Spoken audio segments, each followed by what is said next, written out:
The Patriotic Alliance has once again declared its unwavering support for the State of Israel, pledging that should it assume national leadership, restoring and strengthening diplomatic ties with Israel would be a top priority. This declaration follows a recent visit to Israel by members of parliament representing the Democratic Alliance and the PA, a trip that has sparked controversy and drawn sharp criticism from various quarters within South Africa. The members of parliament have since described the excursion as a fact-finding mission, though its timing raised eyebrows given South Africa's official stance on the Israel-Palestine conflict. In November, the National Assembly adopted a motion calling for the suspension of diplomatic relations with Israel until a ceasefire is achieved in the Middle East.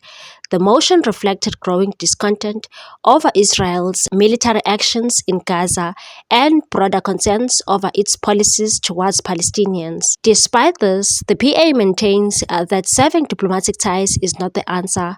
Speaking to Newsroom Africa, PA Deputy President Kenny Kunene defended the party's position, arguing that diplomatic isolation hampers efforts toward peace, and said, "Our position has been very clear. You cannot fix the situation in Israel and Palestine by removing the embassy of Israel. We are totally against it."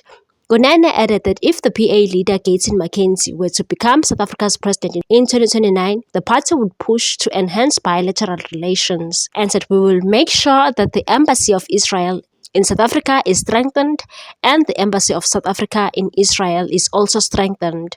He emphasized the importance of neutrality, urging South Africans not to take sides in the conflict but to encourage dialogue between Israelis and Palestinians, and said, we as South Africans cannot take sides on this particular matter. We must encourage both parties to work together to coexist because we are an example of that coexistence. Through the leadership of President Nelson Mandela, we went through a process of reconciliation. The visit and the PA's remarks stand in stark contrast to those the economic freedom fighters who have called it for more direct action against Israel. Last year, the EFF accused the South African government of taking a cosmetic approach by referring Israel to International Court of Justice. The EFF Deputy President Godfrey Gadi dismissed the legal route as costly and ineffective, calling instead for the expulsion of Israeli Ambassador Eliav. The PA stance adds a new dimension to South Africa's complex foreign policy landscape as the country heads into a heated election season. With parties sharply divided over international alliances, the issue of Israel-Palestine remains a litmus test for diplomatic vision and political identity. What's your take on this one, people? Thanks for watching. Please subscribe for more news.